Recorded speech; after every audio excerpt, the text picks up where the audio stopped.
Hello, Darren the Magic Ghostbuster here. If you enjoyed the video, please bust that like and subscribe button. So in this video, I'm having a quick chat about Ghostbusters Back in Town issue 4 that's just arrived. I did a video in issue 1. I haven't done any on 2 or 3. This is the last issue, so I thought let's just have a quick little talk about it. And obviously let me know your opinions on it and the whole series in the comments. Now I ain't going to go very in-depth into the story, but there will be some minor spoilers, so if you're trying to avoid spoilers, please turn off the video and come back once you've read it. So first things first, let's talk about the artwork. The covers generally have been great. I think the cover artwork's been good overall.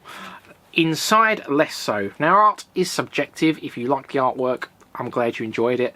I can't say I've really seen anyone saying they like the artwork, but let me know if you did. Like I said, it is subjective. To me, the artwork inside is kind of what I'd expect from a fan-made comic. Which is ironic because I've seen fan-made comics that look absolutely amazing. Now, I'm not a very big comic book guy. I've never really been a comic book person, really, other than the odd few things.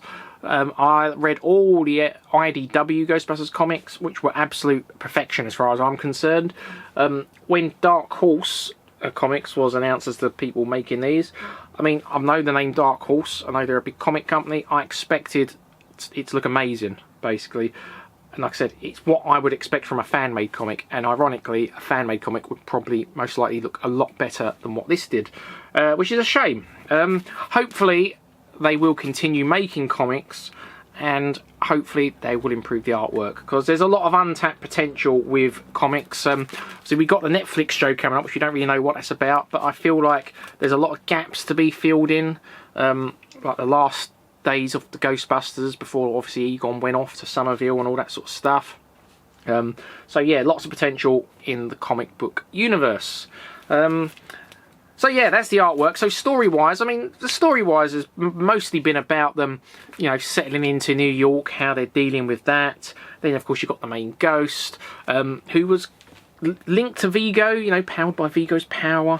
And one thing I really liked in this is they had some leftover pink slime, Vigo slime, but it crystallized. And it's funny because I'm currently in the very, very early stages of doing a fan film of Vigo returning.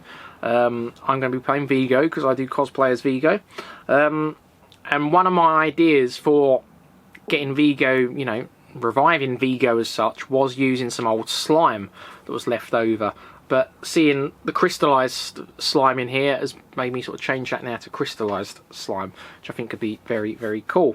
Yeah, so it's good to see that link to Vigo in there. I do think this should have come out before Frozen Empire. Originally I thought there must be some massive spoiler in here and that's why it's come out after. But there isn't really been anything spoilery. I mean, like I said, it's mainly them obviously dealing with the main ghost, dealing you know, with living in New York, settling into the firehouse, but there isn't really anything that would have spoilt Frozen Empire. There's one thing you might have considered a spoiler in this issue, where they basically shoot down a vote for Walter Peck for mayor billboard that squishes like a slime monster.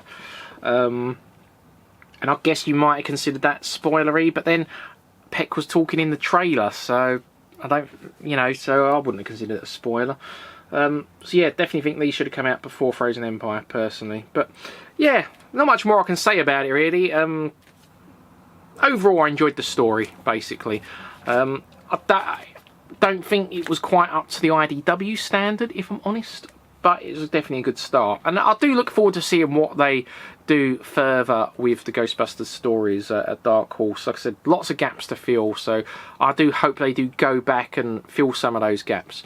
But anyway, thanks for watching. Let me know what you thought of issue 4 and the series overall, and I look forward to seeing you in the next video. Until then, keep on busting.